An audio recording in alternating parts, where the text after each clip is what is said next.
Hello and welcome back to Tingerwinger 5. Today we're going to show you how to replace the battery in an iPhone 6. So when the battery is high, you want to reduce that to below 10%. So I've just discharged it. Don't do this while the battery is pretty much full. Now the second step, we've ordered a battery from eBay. Now this is claiming to be an OEM actual battery that comes with it, and it's come with a little toolkit as well, which I do try to use as much as best I can. And in this video actually I'm going to use a toolkit and nothing else. So I'm not going to be using any other tools except the stuff that came with it.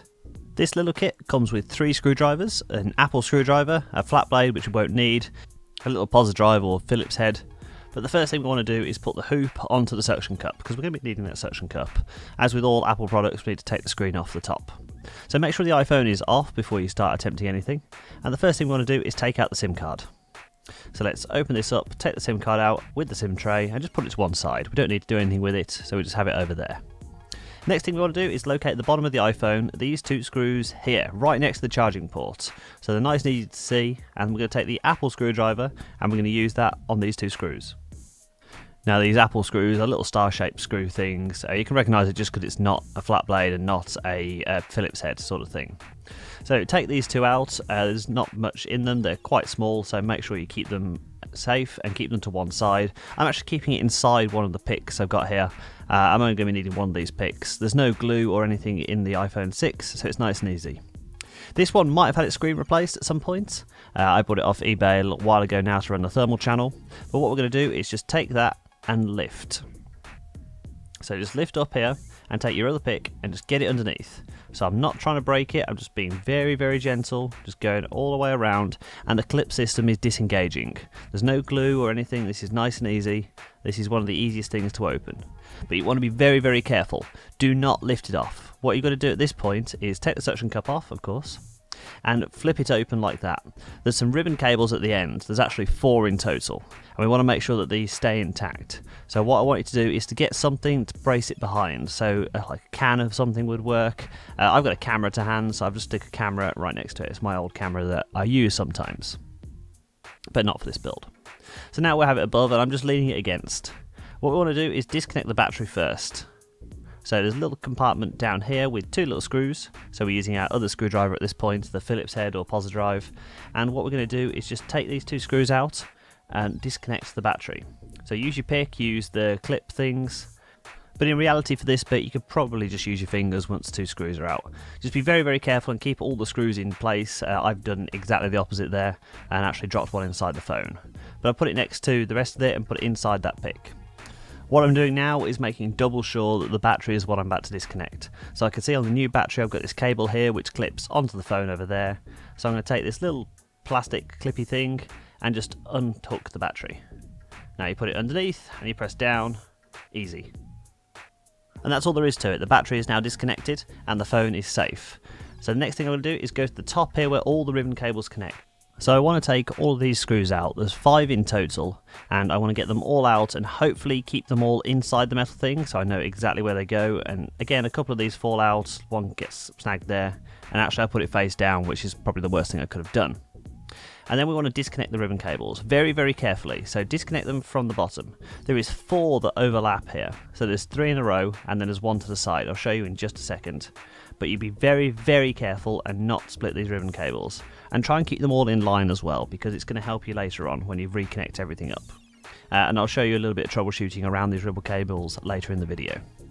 So we can see the connectors here. We've got these 3 all in a row, all different sizes, so there's no chance you can plug them into the wrong ones, and the battery down here. But you want to be very careful not to warp the connector. But now we're sure everything's disconnected, what we're going to do is move on to the battery. Now what we need to look at is at the bottom of the battery here. So these 2 arrows point to the battery disconnection tabs. What we're going to do is try and pull on these so we can get the battery out of the phone. Now this is a little bit tricky and I do recommend some tweezers, which I do end up using, so it's the only tool I don't have from the pack here.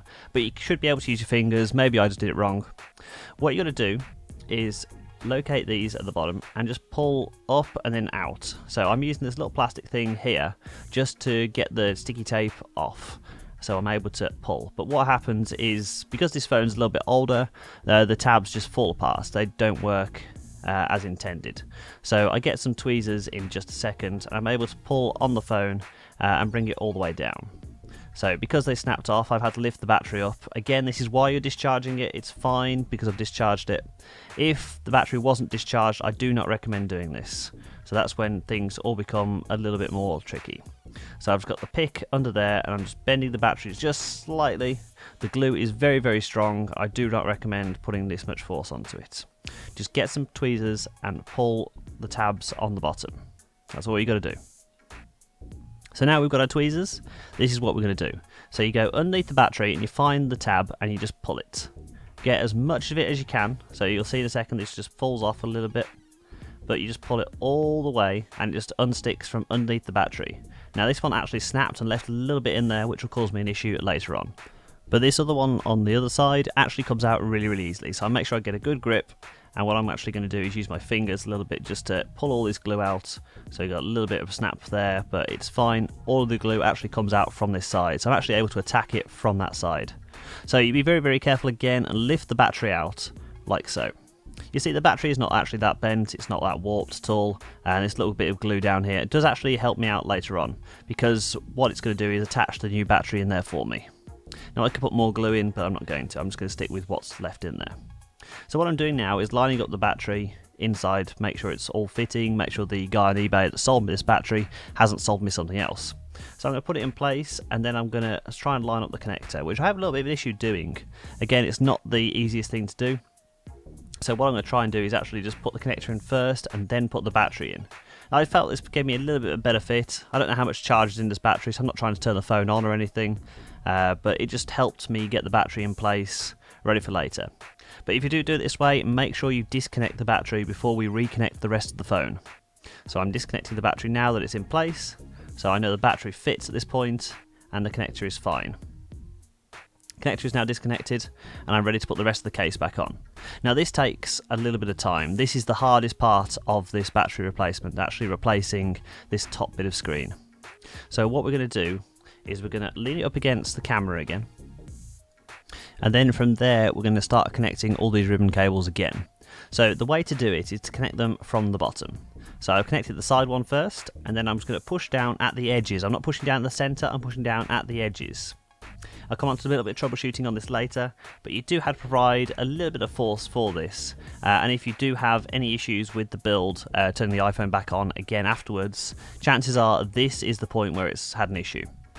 So just take your time, be patient with it, don't apply too much force, and make sure you apply it at the edges when you are applying it, just to make sure the cable doesn't warp or damage the connectors in any way.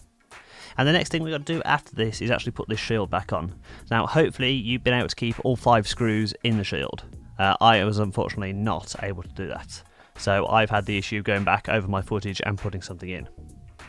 But when all of those 5 screws are in place, the last thing we've got to do is reconnect the battery. Now what you're going to do is just press down the connector again. We've already lined it up previously, that's just how I got the battery in there, remember? And what we're going to do is then put the shield on top of that with the 2 screws. Now sealing the phone is actually really easy. If there's any sort of resistance on the ribbon cable side or anywhere else, don't force it. Just slide it down like so and then press it together slowly. Make sure it's all lined up and just press down like so. It's going to show you again from this angle just so you're all clear, and then you press down at the sides, press down at the bottom, and then I've actually turned it on at this point but I'm not really showing you yet, and what I'm doing is just putting the screws in the bottom. So at this point the iPhone has its battery replaced. Replacing the battery in this phone is actually pretty easy, and if you suffer any sort of issues, I'll take you through what to do about that. So jumping to my other angle, you can see here the phone's already turned itself on and I've got the bottom screws still to put in here. So what I'm going to do is just put these in while the phone's booting up. I could just turn the phone off, but it doesn't really like to do it at this point. There shouldn't be nothing electrically wrong with this. So I'm just going to put the screws in with the screwdriver that came with the kit while the phone boots up. And you'll know there's an issue at this point if the phone is in a boot loop. So we'll come on to what to do with that in just a second. But if the phone is booting fine, then everything is good. So I'm just putting 2 screws in the bottom and waiting for it to turn on. As long as it comes up with the passcode screen, that means everything is pretty much good. It charges, first thing to test. And the next thing to check is just your antennas. Make sure you get mobile signal and Bluetooth and Wi-Fi. But if your phone starts doing this, so what this means is one of the ribbon cables isn't connected properly, or something's gone wrong, but reconnecting the ribbon cables in this location fixed this issue for me. So if you do have a boot loop issue, go and check these, disconnect and reconnect them, and make sure they look something like that at the top right there. And after we're done, the battery was perfect. We went from about 20% wear, so it was down to about 80%, so it was clocking down. Thanks Apple, that's a great feature. So I hope you've enjoyed this video, and I hope to help you out if you want to replace the battery in an iPhone 6. Thanks for watching everyone.